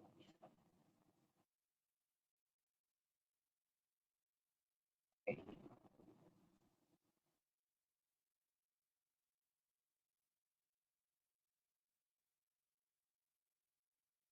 ini optimal. Ini LRU. Aku kasihkan ini buat jadi bukan harusnya ini. Bukannya Oke, ini Vivo, ada 3 lagi. ya, ini LRU. Eh, ini kan berarti 3, 2, 1. Ini first in, first out. Iya. Ini yang LRU. Berarti kan karena aku udah akses si 3 lagi, maka pada saat posisi di sini tuh aku jadi 2, 1, 3. Aplikasi terlamaku tuh bukan si 3 lagi, tapi tuh aplikasi si ini. Karena si 3 nih pindah ke depan karena aku udah akses sekali. Maka kenapa si 4 ini gantiin 2? Karena udah terjadi pergantian posisi friend 1, 2, 3. Nah, maka si ini berarti modal teliti sih. Si 2 yang keluar di sini. Oke. Lalu ini kan gantiin ya. Gantiin si 2. Maka secara posisi di sini akan jadi 1, 3. Oh, berarti ujian kalau mau main aman sih kan harus tambah 1 kolom buat nyimpan ini sih. 1, 3, 4. Karena si 4 jadi yang paling baru, 1 yang paling lama yang belum diakses. Iya gak sih? Enggak. Konsen. Ini terakhir, ini kan 2, 1, 3. Pas sampai sini, berarti 1, 3, 4-nya tuh di sini. Ini aku bisa hapus ya. Ini dihapus. Hop, ntar pinjam bentar. Wah, ini tricky. Oke. 1, 3, 4-nya di sini. Nah, berarti karena 1 muncul lagi di sini, berarti 1 tuh bukan yang paling tua, tapi yang paling baru lagi. Set. Nah, ini yang menyebabkan pas di sini 3 yang keluar. Misalnya nih 6 nih, proses baru. Oh, penuh. 6 belum pernah dicatat di dalam RAM. Jadi aku harus mengorbankan salah satu proses. Proses yang list tuh yang terakhir tuh apa? Yang nggak dipakai. Maksudnya belum diakses terakhir. 3 karena ini udah terjadi 2 kali perpindahan gitu. Maka 3 yang dijadikan tumbal. Maka ini akan jadi 4, 1, 6. Posisi ini jadi 4, 1, 6. Karena 6 tuh jadi proses yang paling baru masuk. Jadi kayak harus kalian pisah sih. Posisi frame dengan posisi antrian di sini. Oke, masuk 2. 2 akan menggantikan 4 karena kita tahu 4 yang paling kiri sini, maka akan masuk 1, 6, 2. Kayak gitu. Ini akan gantikan 1 karena 1 yang paling kiri. 6, 2, ini maka 4 ya. Nah, ini kenapa keluar? Karena 3 nggak ada di proses, kita tahu. Maka yang terakhir apa? 6. Maka di sini 2, 4, 3. Nah, pas centang jangan lengah lagi. Tetap harus dicatat karena dia akan memperbarui posisi. Maka sini adalah 4 ya. Maka paling lama kan berarti sini ya. Bentar, 2, 4, 3. Sini 4. Kita ketemu 4. Berarti kan harusnya dia bakal paling baru gak sih? 4 udah pasti di sini. 4 kan udah pasti di sini. Yang terakhir diakses di sini adalah kita tarik garis ke atas ya. Yang terakhir diakses ini adalah 3. Lalu di sini adalah 2. Oke. Lalu di sini kita akan akses 2. Harusnya sih ini nih ya. Bentar. Ketika aku akses 2, maka proses terakhir adalah 2 kan udah pasti paling kanan. Waduh, ini beda dengan ini.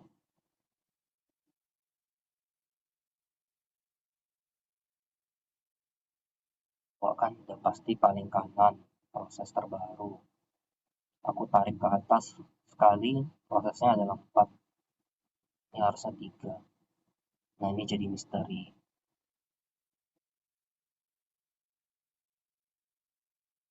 1, 3, 2. Harusnya sih ini ya.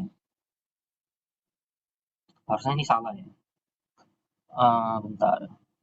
Harusnya sih ini proses terakhir kan 3. Harusnya 3 keluar sih. Harusnya di sini ada kesalahannya. Coba kita cari LRU lain ya. Atau aku ada yang salah, coba aku cek terakhir. Is 2, 1, 2, 1. 1 akan menggantikan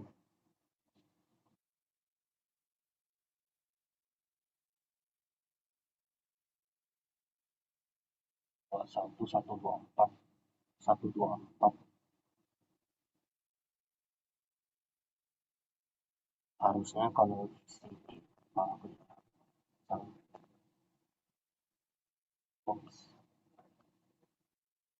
harusnya sih langsung sini kayaknya.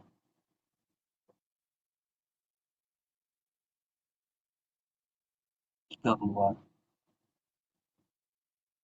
Kalau misal aku bilang ini jadi 3 yang keluar, maka proses paling terakhir adalah 4.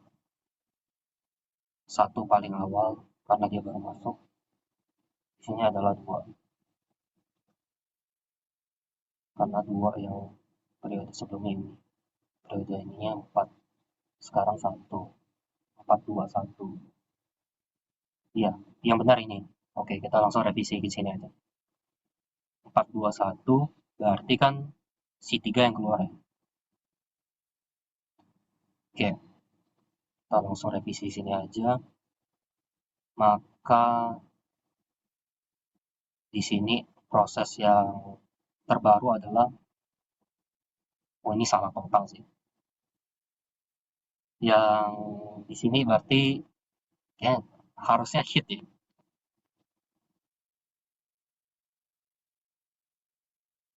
4, 2, 1 ini harusnya hit sih. Nanti kalian bisa perbaiki sendiri. Ini harusnya hit. Karena kita lihat, ini kan aku perbaiki sini ya. 3 keluar, posisi terakhir sini 3 keluar, maka aku akan gantikan 4. Oke, aku akan gantikan 4. Next-nya, ketika yang akses berikutnya adalah 4, maka sini tuh hit ya, tapi ada perubahan posisi 2, 1, 4. 4-nya jadi paling depan.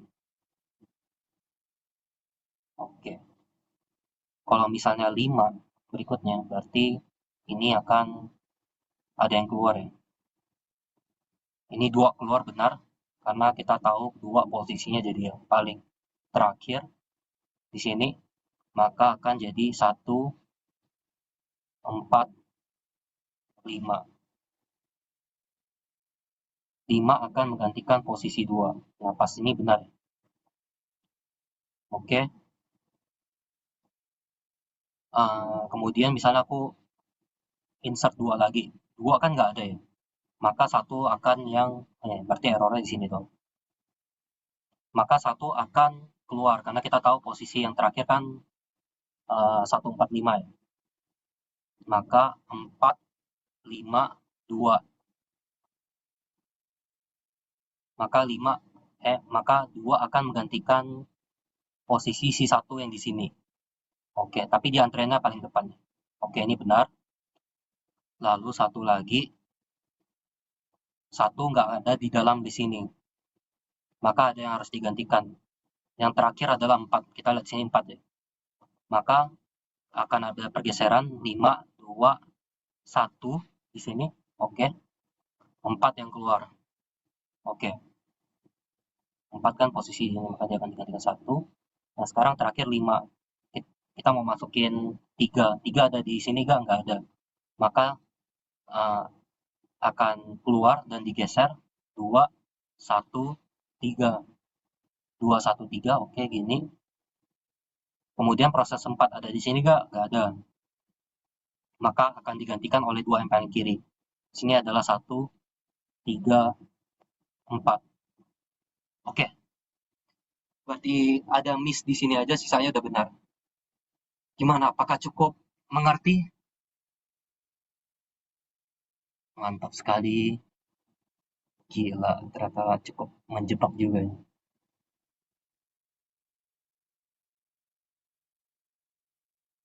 Oke, Sabilillah. Jadi, kamu mau track research dengan siapa? Atau Terence, apakah aman? Atau Wijaya, kemarin aku udah share poster research-nya, kalau mau apply langsung apply ya. Jadi, kamu harus apply mandiri, jangan berharap keajaiban langsung diterima.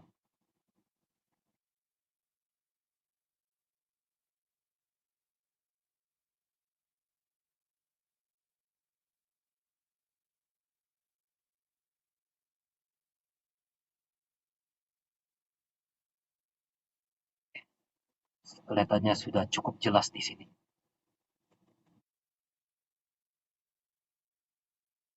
Bentar, karena aku aktifkan mode pen jadinya X dulu, baru bisa. Oke. Waduh, tidak. Gimana cara simpannya? Ini X, ini jangan bukan fiturnya Zoom ya, jangan bukan fiturnya ini. Berarti bakal hilang ya. Mungkin salah satu bisa screenshot ya sebelum menghilang. Ya kalian bisa ini lah. Atau nanti aku revisi ya, kan slide-nya aku share.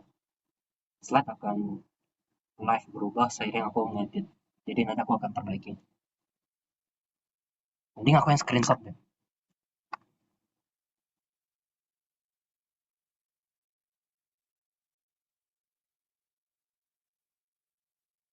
Oh, ini berarti fiturnya si Zoom. Hapusnya. Bentar, berarti aku tiket atau paste timpa.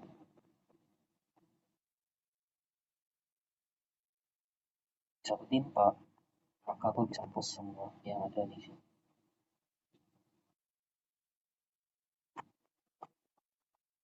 Ada yang gede-gede ya, atau ketika aku stop share maka akan hilang. Oke, aku share ulang. Oke, hilang, mantap. Oke. Oh jadi, oh karena ini, sorry. Oh enggak, tetap gak full. Nah, ini aku tutup. Ini aku ada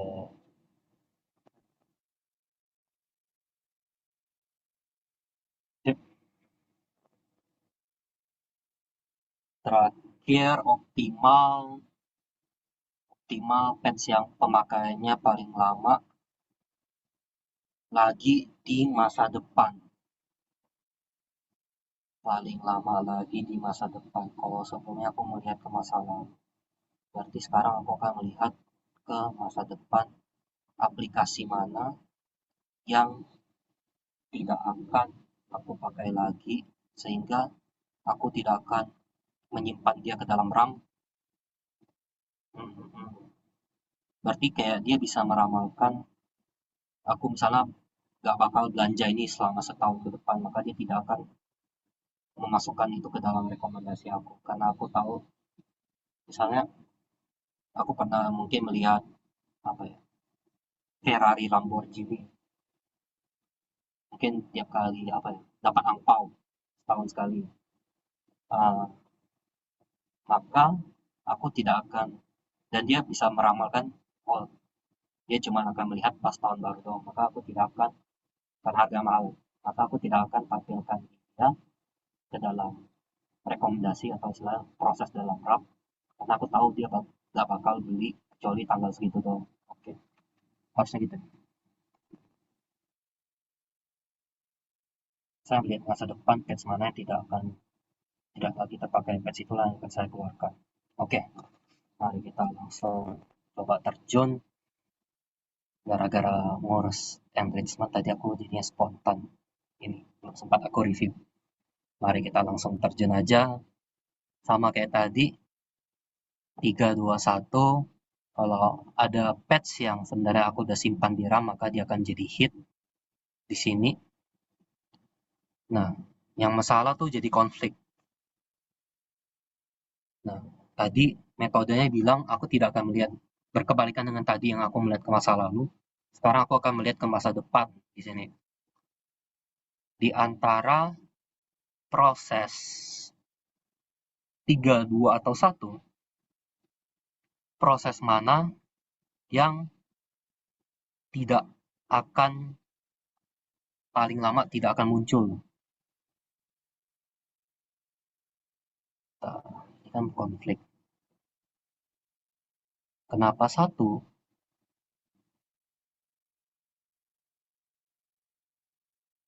Paling lama tidak dipakai lagi. Paling lama tidak akan dipakai lagi. Paling lama kan di sini. Proses ada 3, 2, 1. Kalau dibilang di sini harusnya sih 3 ya. Patch 1 paling dipakai paling lama lagi.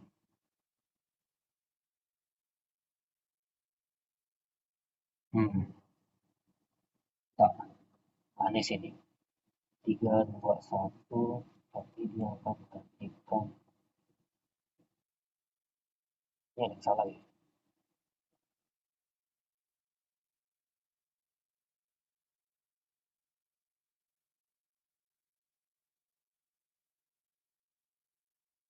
Harusnya aku ke, ntar aku coba cek. 3, 3 dia shit. 4 dia menggantikan. Oh ini salah lagi di soal. Ya ini tabelnya salah lagi. Coba kita sambil langsung perbaiki, berarti 4 di sini akan menggantikan 3 ya. Ini kata-kata salah ini. Saya akan hapus contohnya. Besar rasanya nih.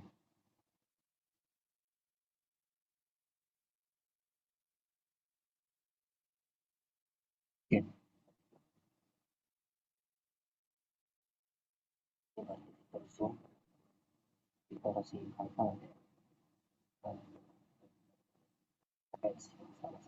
Wah,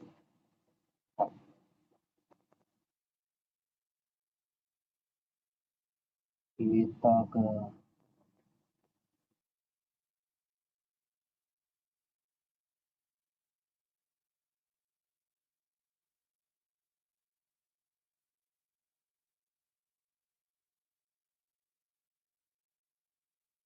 balik lagi, saya akan melihat ke masa depan patch mana yang tidak akan dipakai. Harusnya sih ini si 3 ini.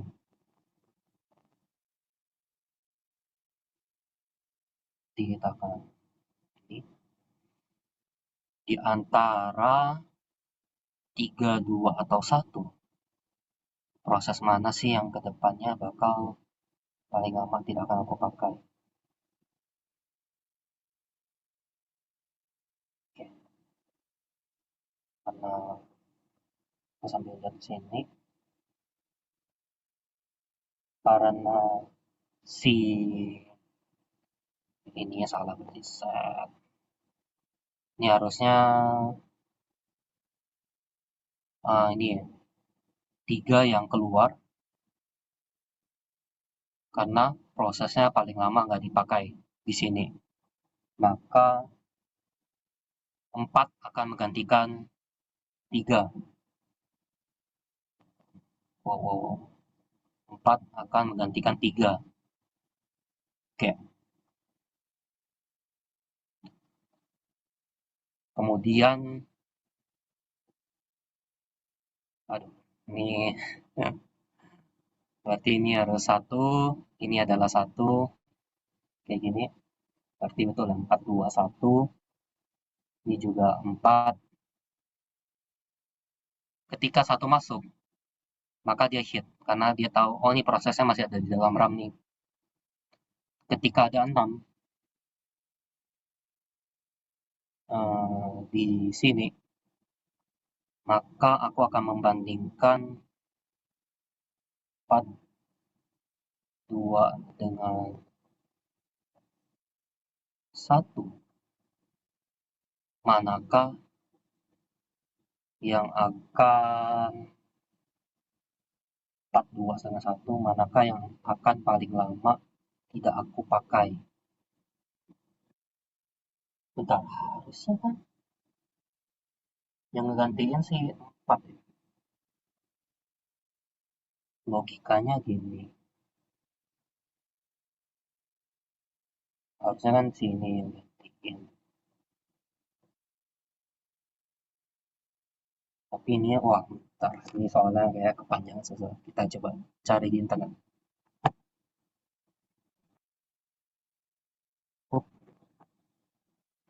Coba optimal replacement problem.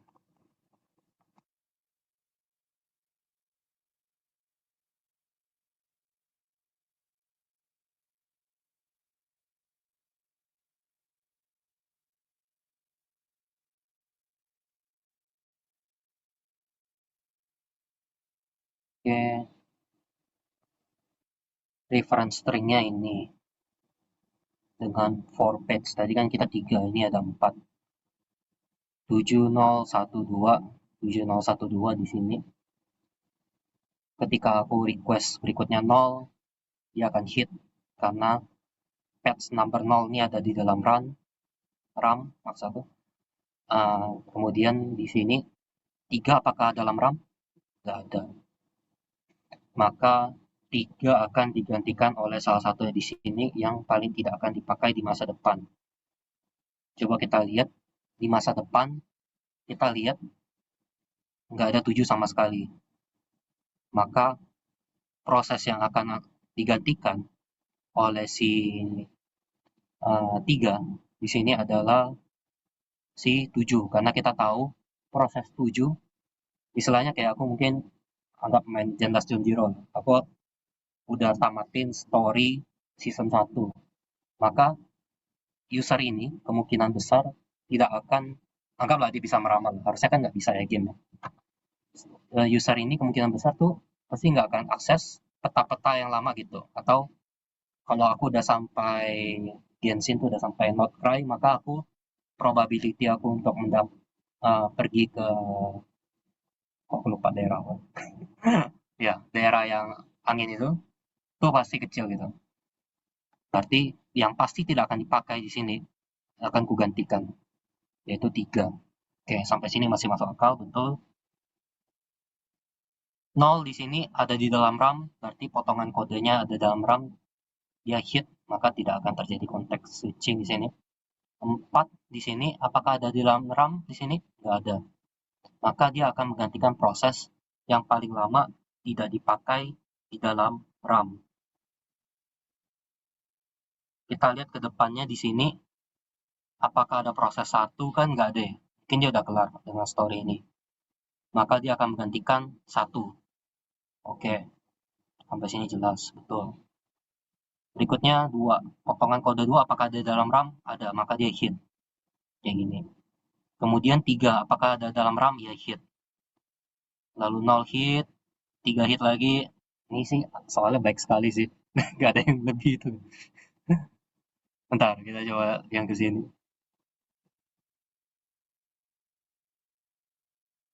Nah, ini tutup. Ini 96, oke. Coba kita lihat yang ini deh. 6, 7, 8, oke. Dia nampung dulu. Di sini. 9, apakah ada dalam frame? Biar kita nggak perlu load ulang. Enggak ya, maka dia perlu di load dan menggantikan proses RAM yang udah penuh. Di sini, di antara 6, 7, 8, di manakah proses yang paling tidak lama di 6, 7, 8, 9, first port. Ini masih optimal kan? Example 2. First 4 pets fill the frame. Miss 4. Ya. 6 already in the frame hit. Coba.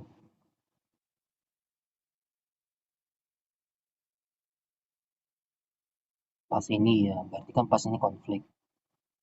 Coba aku analisa 678. Harusnya kan di sini. Tapi dia menggantikan 8. Definisi kedepannya paling jarang digunakan. Jangan-jangan penggunaannya 678 kedepannya 6 akan dipakai. Meskipun ini yang paling ujung, tapi kita lihat ke depannya si 6 tuh akan dipakai di sini. Jadi kalau aku replace dia, maka RAM tuh akan menghabiskan waktu lagi karena aku tahu ke depannya tuh 6 akan dipakai lagi dalam waktu dekat. Maka aku tidak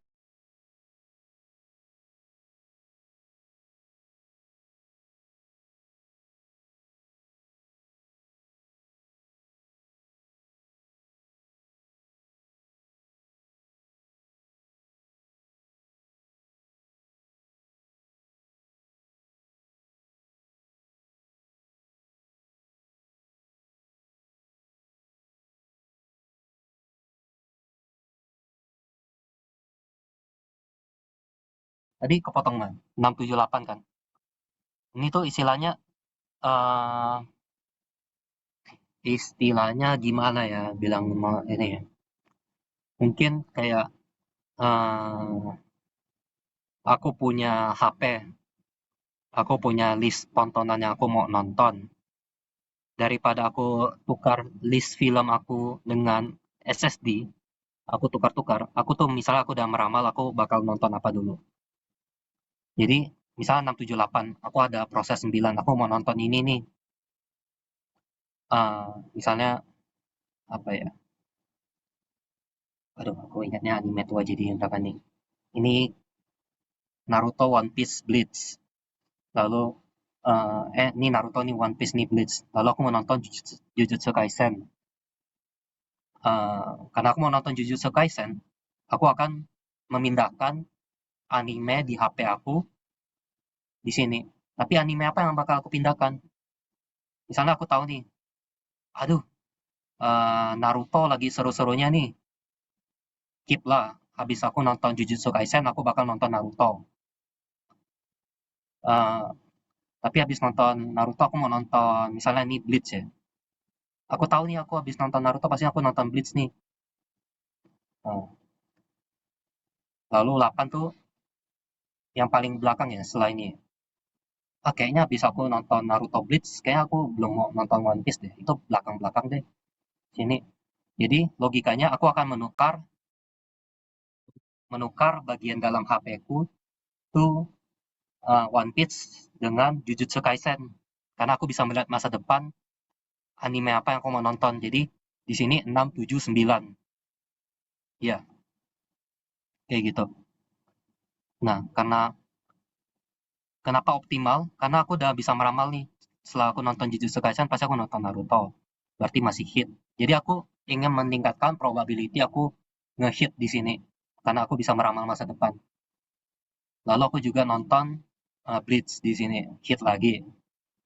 Nah, kemudian anggaplah ada konflik lagi sini. Anime baru. Apa ya? Silent Witch. Jinmoku no Majo. Aku masukin ke dalam list. Masuk ke dalam HP. Kita lihat di sini apakah aku akan menggantikan Jujutsu Kaisen, Naruto atau si Bleach. Kita tahu habis aku nonton Shinmoku no Majo, oh Naruto sama Bleach belum ku nonton habisnya. Ya habis nonton Shinmoku no Majo aku bakal nonton ini deh, dua ini. Dan Jujutsu Kaisen kayaknya bosan lah, karakternya mati mulu. Aku taruh di prioritas belakang. Nah, karena aku tahu aku bakal nonton Jujutsu Kaisen setelah Naruto dan Bleach, maka aku bisa meramalkan aku pasti nggak mau nonton ini dulu. Maka Shinmoku no Majo aku gantikan di posisinya Jujutsu Kaisen dalam memori. Oke, kayak gitu betul. Habis itu nonton lagi Naruto, nonton lagi Bleach, hit. Lalu ini 8 berarti si One Piece tadi yang udah kita gantikan. Maka One Piece kita akan gantikan mana nih? Kita lihat ke depannya di sini. Wah, lupa yang tadi nomor apa, tapi dia tadi udah muncul. 9, 1, 7, 9, 6. 6 tadi kan Naruto ya. Maka kita tahu di sini aku akan menggantikan Naruto karena aku akan nonton Naruto tuh kayak paling ujung deh. Dan seterusnya gitu. Ya, itu. Jadi aku bisa meramal masa depan atau aku bisa taruh mood aku bakal nonton anime yang mana dulu. Sehingga daripada aku menghabiskan waktu menukar-nukar SSD HP, SSD di HP, aku tuh udah buat urutannya gitu. Semakin aku mengurangi waktu aku menukarkan waktu anime di SSD ke HP, maka aku bisa meningkatkan hit sehingga algoritma pertukarannya tuh lebih optimal gitu. Ya, ini bakal mungkin aku perbaiki. Ya, intinya sih kalau mau di ini ya biasanya pasti optimal tuh bakal menjadi yang paling tinggi ya hit ratio karena kita bisa meramalkan masa depan tapi dia tuh tidak tidak realistis gitu diterapkan di OS karena kecuali pakai AI ya. Zaman sekarang kan udah ada chip AI mungkin dia bisa meramalkan user ini kira-kira perilakunya gimana sih ketika nonton. Wah itu udah dewa sekali sih komputer. Berarti dia bisa taruh di OS. Dia pasti mau nonton ini next. Kita simpanin dulu lah di RAM. Jadi kalau di load langsung gas cepat terbukanya. Wis itu komputernya super-super. Kan realistisnya belum sampai sana. Ya, paling itu aja sampai sini. Mungkin ada yang mau bertanya?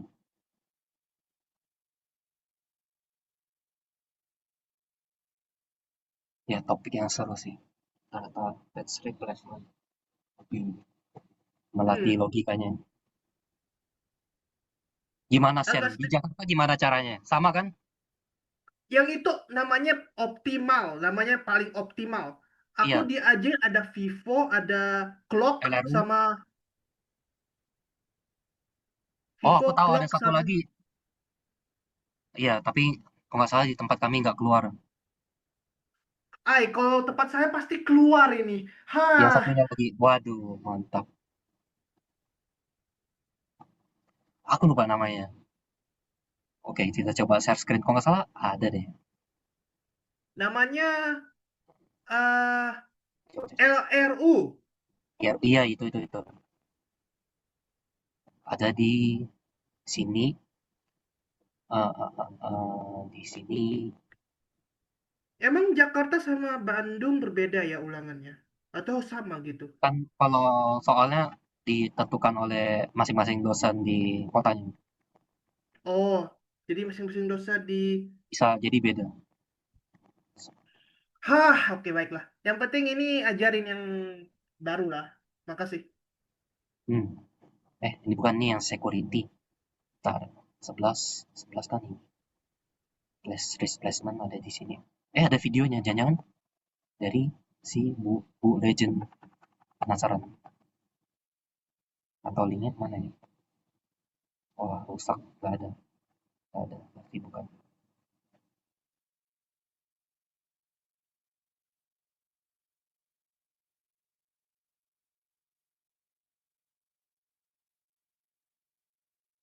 Itu ada. Tapi kok nggak salah, Vivo ada clock policy. Clock policy berarti. Ini yang nggak keluar di tempat kita. Tapi penasaran sih. Coba.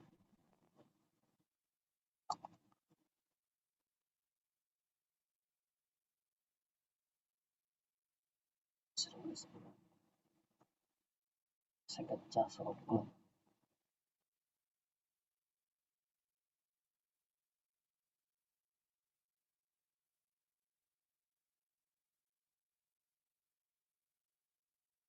Dia mainkan beat. Ada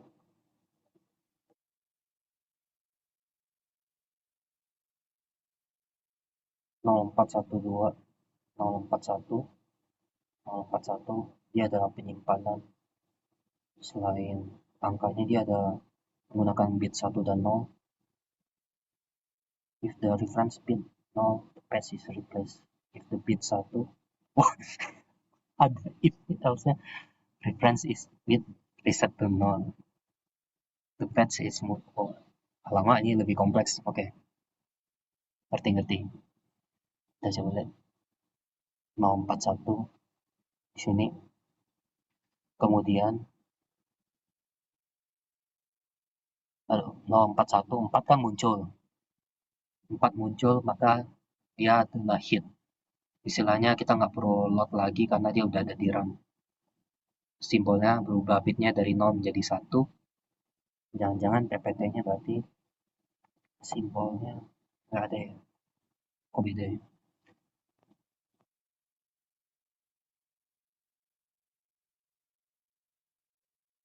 Jelaskan, sangat tidak jelas. Oh ini ya, 1-0. Berarti harusnya sama ya. Harusnya sama.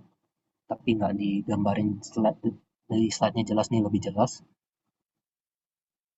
Maka kalau 4-nya kena, dia akan jadi 1. Kemudian kita lihat proses berikutnya kan adalah 2. Apakah 2 ada di 041? Nggak ada. Maka 2 akan menggantikan, dia kan tadi bilang Vivo ya. First in first out punya improvement. Berarti anggap kita pakai yang sama dengan Vivo, maka yang paling pertama masuk adalah si 0. 2 akan menggantikan 0 di sini. Oke. Kemudian kita lihat lagi di sini, maka 4 akan masuk hit. Tapi nggak ada perubahan ya. Panah ini menunjukkan proses terakhir mana, Mas. Oke. Set. Depan panahnya belum jelas. Tapi kan kalau masih hit kayak gini. Kemudian nanti akan terjadi konflik di sini karena terakhir 241, 3 panah tuh berarti menunjukkan proses terakhir.